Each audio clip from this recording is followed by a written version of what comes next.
সংসদ কাঁপাচ্ছেন হাসনাত আব্দুল্লাহ ভাই, বিশ্বাস হচ্ছে না আপনাদেরকে? চলেন সম্পূর্ণ ভিডিওটি দেখে আসেন। কাঁপাকাঁপি অবস্থা দেখেন। মাননীয় স্পিকার, আজকে এই সংসদে বিতর্ক করতে এসে আমি স্তম্ভিত, আমি আবেগাপ্লুত, আমি আজকে লজ্জায় আজকে মাননীয় স্পিকার মোস্তাক অপমানিত। মাননীয় স্পিকার, সরকারি দলের ভালোবাসা বিষয়ক মন্ত্রণালয়ের যিনি মন্ত্রী, তার উচিত ছিল ডিভিউজ বিষয়ক মন্ত্রী হওয়ার। মাননীয় স্পিকার, কারণ তিনি বলেছেন একটা চুইংগাম আমি চিবিয়ে ফালাবো, আবার ওই চুইংগামটা কোনো সমস্যা নেই আরেকজন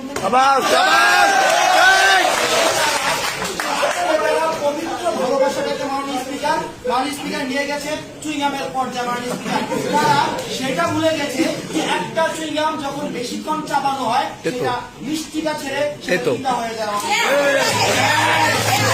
আমি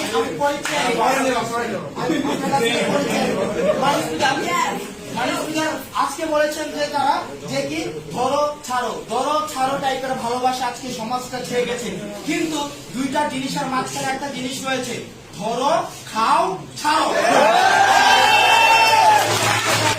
ধরো খাও ছাড়ো টাইপের ভালোবাসা বুঝাবো না মাননীয় স্পিকার। আজকে মাননীয় স্পিকার আমরা সেই ভালোবাসাটাকে বুঝাবো। মাননীয় স্পিকার, আজকে আমি স্মরণ করছি প্রেম সাম্রাজ্যের মহান অধিপতি আমার গুরু সেফুল্লাহকে। মাননীয় স্পিকার।